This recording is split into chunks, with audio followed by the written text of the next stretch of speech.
പതിറ്റാണ്ടുകളായുള്ള പുറമ്പോക്ക് ഭൂമിയിൽ സ്വകാര്യ വ്യക്തി എങ്ങനെയാണ് ആധാരമുണ്ടാക്കിയത് എന്നാണ് കുടിയിറക്ക് ഭീഷണിയിലുള്ള കുടുംബങ്ങൾ ചോദിക്കുന്നത്. ഒരു കാരണവശാലും ഇവിടെ നിന്നും ഇറങ്ങില്ല എന്നാണ് ഇവരുടെ നിലപാട്. ഞങ്ങളിപ്പോൾ എന്താ എങ്ങനെ ചെയ്യേണ്ടതെന്ന് അറിയാതെ 120 വർഷമായി ഇവിടെ കിടക്കുന്ന ഇത് എങ്ങടെ പോകണ്ടേ ഇതിപ്പോൾ എന്നും ഇത് തന്നെ. പിള്ളേരാണെങ്കിലും കിടന്നുറങ്ങൂല, ഒരു മനുഷ്യനാണെങ്കിൽ ഇത്രയും പ്രായ ആൾക്കാരൊക്കെ അല്ലേ. നമ്മൾ പറയണത് എവിടെയെങ്കിലും ഒന്ന് കേൾക്കണ്ട ആരെങ്കിലുമൊക്കെ ആയിട്ട്. ഇതാരും കേൾക്കൂല. എന്നും ഇതുമാരെ തന്നെ പോലീസ് വരും പോകും ഇത് തന്നെ അവസ്ഥ. ഇവിടെ നിന്ന് ഇറങ്ങാമെന്ന് വെച്ചാൽ ആത്മഹത്യ മാത്രമേ ഉള്ളൂ, വേറെ ഒന്നും ഇവിടെ ചെയ്യാനായിട്ടൊന്നുമില്ല. എങ്ങോട്ട് പോകണം ഞങ്ങൾ? ഈ പുറമ്പോക്കാണെന്ന് ഇവിടെ എല്ലാവരും പറയുന്നുണ്ട്. ഇവിടുന്ന് ഇതൊക്കെ പുറമ്പോക്കാന്ന് പറയുമ്പോൾ അവരുടെ സ്ഥലം എങ്ങനെ ഇവിടെ ആണ്? പുറമ്പോക്കിലെങ്ങനെ അവർ ആധാരം ഉണ്ടാക്കിയത്? ഞങ്ങളിപ്പോൾ 120 വർഷമായാലും ഇവിടെ താമസിക്കുന്നത്. 12 വർഷത്തിൽ കൂടുതൽ കിടന്നു കഴിഞ്ഞാൽ നമുക്ക് കുടികിടപ്പ് അവകാശം തരണ്ടേ? ഞങ്ങൾ പണ്ടേ മുതൽ ജനിച്ചു വളർന്ന ഇതാണ്, സ്ഥലമാണിത്. ഞങ്ങളുടെ കാലത്ത് പറഞ്ഞാൽ ഞങ്ങൾ അന്ന് ഈ ഇന്ദിരാഗാന്ധി ഭരിക്കുന്നൊക്കെ സമയമാണ്. അന്ന് ഞങ്ങളിവിടെ താഴത്ത് പെര വെച്ച് തങ്ങൾ താമസിക്കുമ്പോൾ ഞങ്ങളുടെ പെര കത്തിച്ച്, ഞങ്ങളന്ന് എൻ്റെ പിള്ളേരൊക്കെ കുഞ്ഞതാണ്, ഞങ്ങളുടെ അനിയത്തിയാരൊക്കെ കുഞ്ഞതാണ്. അവരൊക്കെ ഞങ്ങൾ കുറ്റിക്കാട്ടി ഇരുത്തി ഞങ്ങൾ നേരം വെളുപ്പിച്ചു. അന്ന് ഈ പെരയൊക്കെ കത്തിച്ച് ഇവർ നായന്മാർ കേസിന് വേണ്ടി വെള്ളം കിട്ടാൻ വേണ്ടി നായന്മാർ ഞങ്ങളുടെ പെരയൊക്കെ കത്തിച്ചു. അന്ന് മുതലുള്ള ഇത് കേസാണിത്. ഈ പാവപ്പെട്ടവരുടെ വീടും സ്ഥലവും പെര കിടക്കാൻ അന്തി ഉറങ്ങാൻ സ്ഥലമെത്ത ആൾക്കാരെ ഞങ്ങളെ പെര ഇപ്പോൾ പൊളിക്കുന്നു പറഞ്ഞു വന്നാൽ ഞങ്ങൾ സമ്മതിക്കുമോ? ഞങ്ങൾ ഇവിടെ കിടന്ന് മരിച്ചാലും ശരി, ഞങ്ങളത് വിട്ടുകൊടുക്കൂല.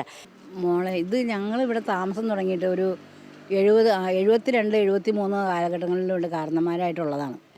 ഇവർ അന്ന് മുതലുള്ള കേസ് നടത്തിക്കൊണ്ടിരിക്കുക.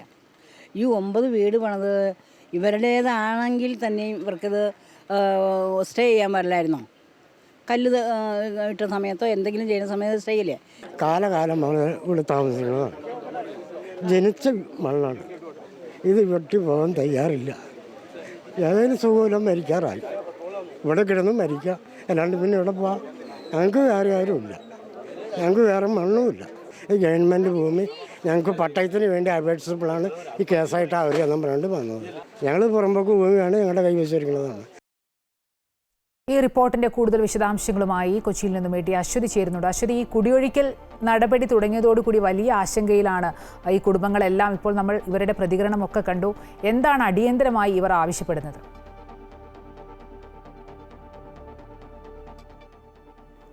മലയിടം തുരുത്തിലെ 2.5 ഏക്കറിൽ താമസിക്കുന്ന 8 കുടുംബങ്ങളാണ് ഇപ്പോൾ വളരെയധികം പ്രതിസന്ധിയിലായിരിക്കുന്നത്. ഇവരുടെ ഉടമസ്ഥാവകാശവുമായി ബന്ധപ്പെട്ട് കോടതിയിൽ വലിയ തിരിച്ചടി നേരിടുകയാണ് ചെയ്തിരിക്കുന്നത്.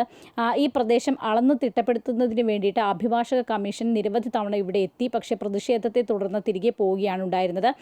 ഏറ്റവും ഒടുവിലായി ഈ ആളുകൾ 8 കുടുംബങ്ങൾ പറയുന്നത് ബൗണ്ടറീസ് ആക്ട് കൃത്യമായിട്ട് പാലിക്കണം, അതിലെ എല്ലാ വ്യവസ്ഥകളും പാലിച്ചുകൊണ്ട് മാത്രമായിരിക്കണം ഇത്തരത്തിൽ അളന്നു തിരിക്കലിലേക്ക് പോകാനായിട്ട് സാധിക്കുകയുള്ളൂ എന്നാണ്. പലപ്പോഴും ഇവർക്ക് നോട്ടീസ് പോലും നൽകാതെയാണ് ഈ അഭിഭാഷക കമ്മീഷൻ ഇവിടെ എത്തിയത് എന്നാണ് ഇവരുടെ പ്രധാനപ്പെട്ട ആരോപണം. അതിനെ തുടർന്നാണ് വലിയ രീതിയിലുള്ള ഒരു പ്രതിരോധം ഇവർ തീർക്കുന്നത്. ഏതായാലും കാലാകാലങ്ങളായിട്ട്, അതായത് ഇവരുടെ മുൻ തലമുറയൊക്കെ താമസിച്ചിരുന്ന ഒരു ഇടം കൂടിയാണ് ഇവിടം. പക്ഷേ ഇത് കേസായതോടുകൂടി ഇവരിൽ നിന്ന് ഈ സ്ഥലം നഷ്ടപ്പെടുകയാണ് ചെയ്തത്. അപ്പോഴും ഇവരുടെ സ്ഥലം തന്നെയാണോ ഇവർക്ക് നഷ്ടപ്പെട്ടത് എന്ന കാര്യത്തിൽ ഒരു പൂർണ്ണമായിട്ടുള്ള ഒരു കാര്യം ഇവർക്ക് അറിവില്ല. അതിന് ഏറ്റവും പ്രധാനപ്പെട്ട ഒരു പ്രശ്നം എന്ന് പറയുന്നത് ഈ സ്ഥലം കൃത്യമായി അളന്നിട്ടില്ല എന്നത് തന്നെയാണ്.